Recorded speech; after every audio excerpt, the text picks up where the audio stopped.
can't wait for the minutes when the final show will start. And I think that's a great moment for a big round of applause for the team. You don't see them always, but they are here. So, what was especially important for the ORF in covering this event? Yeah, I think we all did a very comprehensive reporting on all the side events. We had 100 hours of live coverage from our glass studio in the Eurovision village at Rathausplatz, television, radio, online, everywhere. And you know what really thrills me about it is that a lot of young people are following us, are following Eurovision Song Contest. Our market shares in the very young group of people from 12 to 29 was up to 50%. So young people don't want to miss out Eurovision Song Contest. I think that's a very good message that it is a show for everybody and is also for the young audience, and that's very important. And we are happy and glad that we could cover that. So as tonight is the show, the grand final show night, let us go and see a little bit to the future. So what will remain from this Eurovision Song Contest? Well, I hope that 2 or 3 things will remain. All your thoughts, seeing what Austria is standing for, Austria as an open-minded cultural and event country, Vienna as an international music and media metropolis, and of course ORF as a company, as a media company who can really host the biggest events at a top international level. And if you think about that in the coming days and weeks and maybe also years, going back home and having these memories from this special Eurovision Song Contest, it will make me and my team really, really happy. Thank you so much, Ingrid.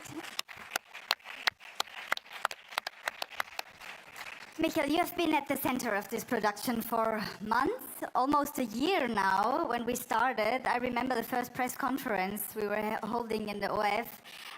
Now we are here, grand final day. What are your favorite memories? There's a lot of memories. I think the favorite memories are working on the shows and having this crisis once in a while, and then bringing the people together and trying to work out a solution. And all the small or bigger crises brought us to where we are now, and to what we think is a very, very special, emotional show that we put to ground. And so the whole evolving of this is my favorite memory, I think. Yeah.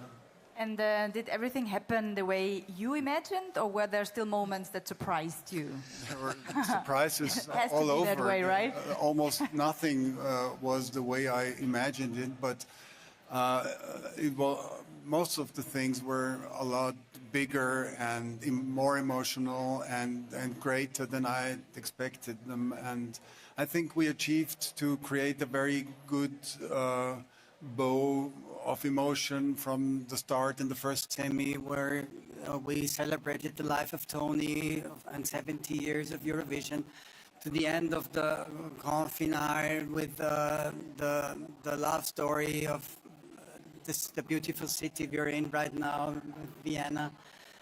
That's what we wanted. We wanted to have it a little bit different than the years before, a little bit more a little smaller, a little bit more emotional. And I hope that you think what we think, that we achieved this goal. So I'm very happy. But of course, not everything worked out, but a lot of things worked out. A lot worked out, and that's great. If you had to describe this whole experience, like in one sentence, I know that's hard, but you could try, what would that sentence be? I'm the most lucky man on this planet tonight. Aww. That's great, isn't it? Norbert, let's begin or start with you now, because you have another point of view, because the Eurovision Song Contest isn't only a TV event. Vienna turned in a citywide experience, right? And you made that happen. The city of Vienna invested up to 22.6 million euros in the Eurovision Song Contest. Looking back at the past days, Let's be honest. Do you think this investment has paid off? Good evening. Now we're already talking about money. We started hard. So, short answer, yes, it totally paid off. One note to it as well. What we see now, we are within the budget, which is also a very positive note for us.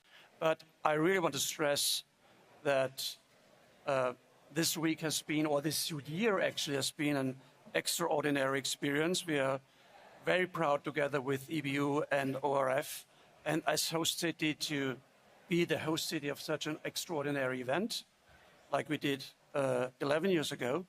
And it's a big TV show, but I think the city really showed what we are able to do, how infrastructure worked, but also how the mood was always very high. And I think what we proved as well is how weather resistant the fan base and the Viennese and their guests are actually, because the weather could have been better, but don't blame us for this, because you can blame us for everything, but not for the weather actually. So it was an extraordinary experience, and apart from the financial aspects, it really paid off for the city, because the spirits were so high. It was a real honor and also pleasure to be part of this wonderful endeavor, actually.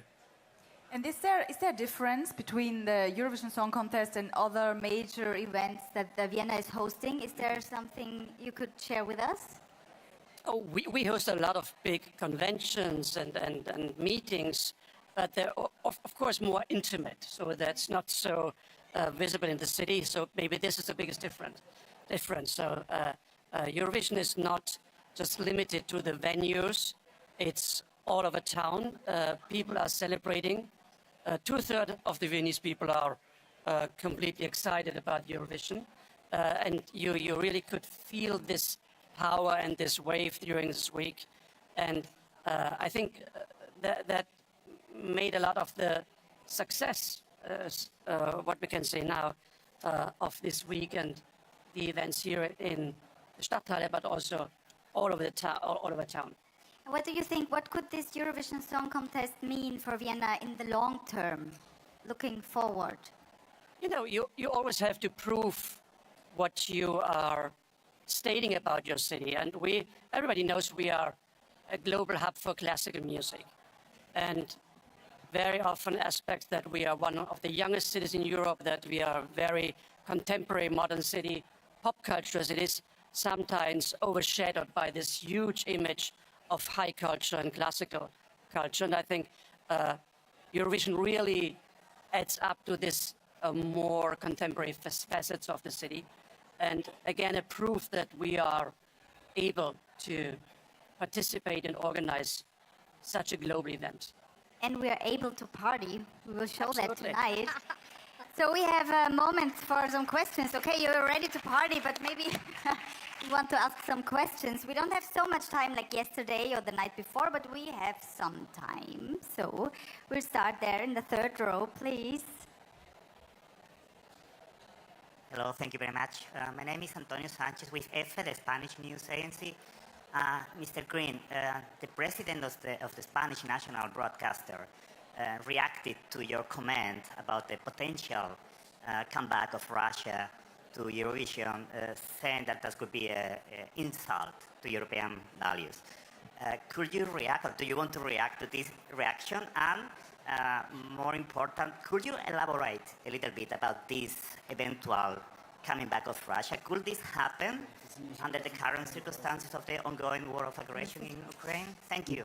Yeah, I'm afraid my great friend there has been rather reading some misconstrued stuff in the press. So let me be very clear. There are no conversations going on the return of the Russian broadcast to Eurovision. There are no plans around for that to happen.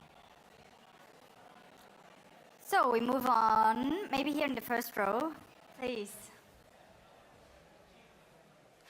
David Klein von den Oberösterreichischen Nachrichten. A question to Ingrid Thun here. Are you disappointed or happy about the number of people who saw the semi-finals via ORF? I'm very happy. A lot of people followed the semi-finals, And please wait for the final numbers that we will publish in the next couple of hours or days. And you will be happy too. Let me promise that. So we move on to the next question. Name and outlet, please. Of course. So Gabor Roche from Radio Television of Vojvodina, and my question is actually two short questions. One's for Mr. Green and one's for Herr Kettner. So my question is, how many security staffs are actually working? Doesn't need accurate number, just expectations. And how many tourists are in this moment in Vienna staying? You have any expectation, or do you have any sort of data of that? We have an estimate for the tourists, additional tourists, about 90,000 additional people. We will know at the end, actually. We see all the monthly results in mid of June. So this is an estimation ex ante, about 90,000 additional guests in the city. It's a long weekend, actually, so we are well booked. But these are the numbers for the additional guests. And I'm afraid your second question is a question for the security services. It's not something by its very nature they would share with me. Okay, so we'll take the next question here in the third row, please. Hi, Gerrit-Jan from the Dutch TV Guide.nl. Martin, a lot has been said about voting this week. You introduced new measures in December. Of course, you've alluded this week that we can't know all the measures because that, invokes security. But you've had two successful semi-finals this week, thanks to the hosts, a broadcaster here as well. Can you, for fans who are on the fence tonight, whether their vote matters after seeing two skewed televotes where active groups really took that over, can you confirm that those measures have already taken effect this week in successful ways to invoke extra trust that their vote matters tonight? Well, as you might imagine, I'll take a little bit of issue with some of what you said there, but the most important thing is that we have a validated and fair vote this week. We're very happy with it. We're also really pleased with the return of the juries. It's worked really well, and I'm pleased now that we have larger juries. We've also insisted on the diversity of those juries, the gender balance of those juries, and that has all worked really well too. So, I'm rather hopeful that when we get a little bit of sleep and crunch the data and things like that, we'll be able to say that everything we put in place worked. But, it ain't over until several ladies sing. So give us some time and we'll come back to you, and I'm very hopeful. Can you specifically say something to those fans who will watch tonight and are on the fence of whether their vote matters, to encourage them to... Oh, yeah, well, absolutely. As always said, a vote is true and fair and secure, but also this is about expressing yourself about music at the end of the day. This is engagement about music, right? And we all have passionate views of music. And the way to make sure that everybody agrees with you is to vote. So, join in, help us share it, express your opinion, and more than that, enjoy the show, right? Whether you vote or not, right? Enjoy the show. It's a terrific, brilliant, wonderful, heartfelt show, with true emotion. It's a new, an unbelievable piece of spectacle. And just for a moment, well, maybe 4.5 hours, maybe close the curtains to the outside world and dream that something else is possible.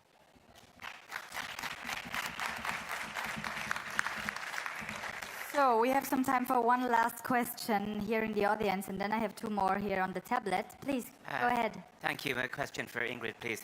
Ingrid, we had about 3,000 people march by around 500 meters that way this afternoon, saying that Austria should not be hosting the Eurovision and criticizing ORF. I'm just wondering, do you hear that message, and do you have a response to that protest this afternoon, please?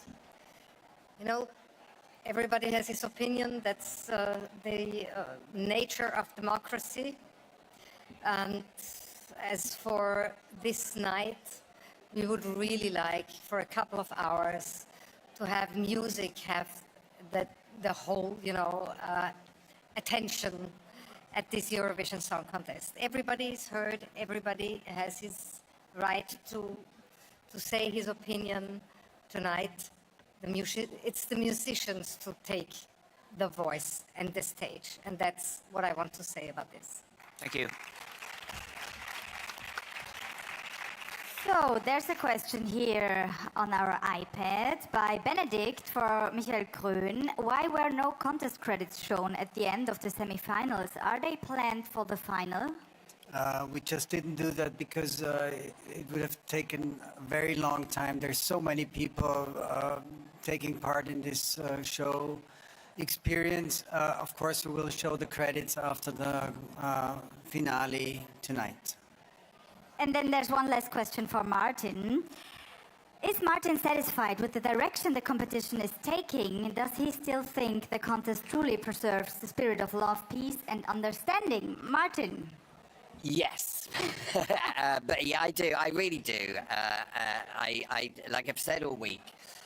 There is a strong argument that says that as the world gets more complicated around you, you still need to know that there is a space where we can show that humanity can actually be positive and willing and thoughtful to each other. And I think, that's why arguably we needed these spaces forevermore. Eurovision for 70 years has been a place that gave voice to the voiceless and harboured the disenfranchised, and it celebrates those communities, and it celebrates those communities while too many people are not trying to do that. And long may that continue, and here's to the next 70 years. Great, Martin. Thank you so much for these words. I want to invite you, because next to this panel there will be the Marcel Besançon Awards, so stay here. And I want to say thank you. Thank you to Norbert Kettner, to Martin Green, Ingrid Thunherr, and Michael Grönen. Thank you for being here. Thank you so much.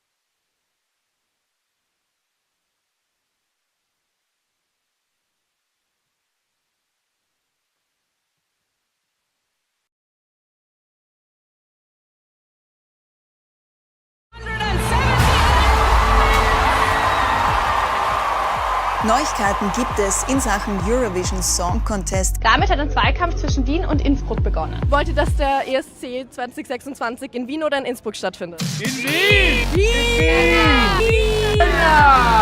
Vienna! Vienna! Vienna! Vienna! Wien! Ganz klar.